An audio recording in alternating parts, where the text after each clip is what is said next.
पृथ्वीराज चौहान ने भी विश्वास जीतने की 16 बार कोशिश की, 17 बार वो विश्वास लायक ही नहीं रहा। गुरु गोविंद सिंह ने भी की, लाल किले के सामने शीशगंज गुरुद्वारा बना है, उनके बच्चों को चिनवा दिया गया। हम तो राजा दाहिर सेन से लेकर के जो 700 में सिंध का राजा था और आज के राजा तक विश्वास ही जीत रहे हैं, लेकिन विश्वास नहीं मिल पा रहा हमें। सॉरी टू से, आई एम वेरी ब्लंट। तो ये जो विश्वास जीतने की प्रक्रिया है, ये एक तरफा चल रही है पिछले कई हजार साल से, ये बंद हो जानी चाहिए। सरकारें हैं, सरकारों की अपनी मजबूरियां होती हैं, सरकार सत्ता पे बैठती है तो उसको सब कुछ करना पड़ता है। लेकिन मैं बार बार ये बात नहीं समझ पा रहा कि ये दुनिया का पहला ऐसा देश है जहां सरकार तय करती है कि समाज कैसा बनेगा। मुझे कोई मिसाल नहीं मिलती कि ये ऐसा होता हो। दुनिया में हर देश उसका समाज तय करता है कि सरकार कैसी बनेगी। लिहाजा एक सरकार आती है, वो इजराइल के साथ संबंध नहीं रखती तो समाज वही बात कहने लगता है। दूसरी आती है, वो कहते हैं पाकिस्तान के साथ संबंध रखने चाहिए, तीसरी कहती है नहीं रखने चाहिए, कि अब बातचीत करनी चाहिए। समाज भी उसी तरह बिहेव करने लगता है। ऐसी मिसाल मुझे कहीं नहीं मिलती।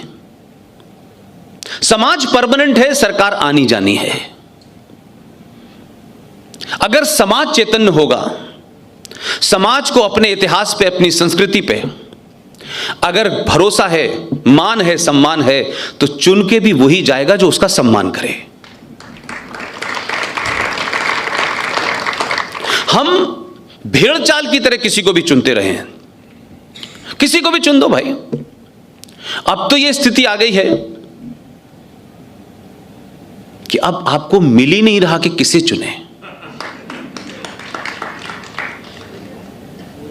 लिहाजा आपने तो महान महान लोगों को चुन के भेजा है, क्योंकि आपको लगता था ये कोई हमारा काम थोड़ी नहीं, वोट दे दिया बस, अब क्या हमारा लेना देना है, अब हम अपने धंधे पानी में लग जाएंगे।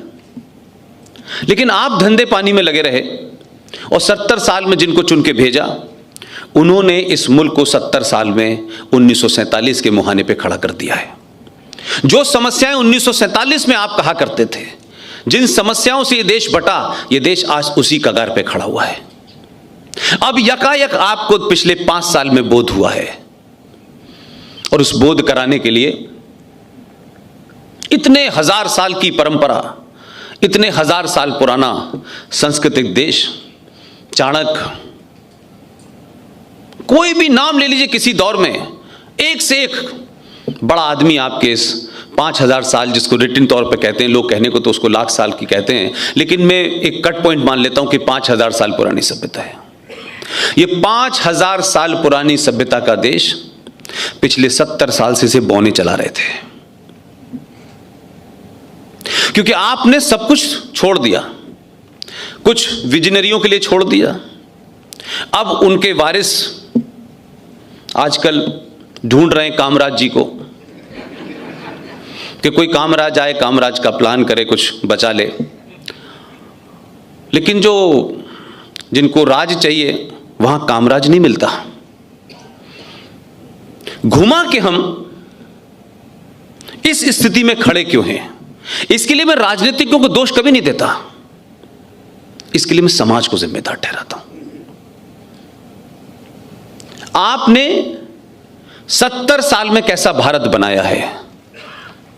सरकारों के कानून आते हैं, सरकारों के कानून जाते हैं, लेकिन मैं नहीं समझता कि दुनिया में कोई सरकार, किसी में भी यह हिम्मत होगी कि उस देश की 90 करोड़ जनता किसी एक चीज पे एक विश्वास रखती हो और सरकार उसके खिलाफ चली जाए। हिम्मत नहीं हो सकती। और आपके देश में तो अजीबोगरीब मिसाल है कि यहां तो 16% लोग, 18% लोग ये तय करते हैं कि सरकार कैसे बनेगी और कैसे चलेगी।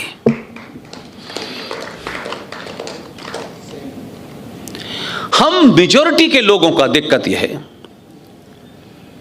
कि हम बातचीत में तो बड़ा तर्क कुतर्क वितर्क जितना होगा इतना करते हैं, लेकिन अपनों से करते हैं, ताकतवर से नहीं करते।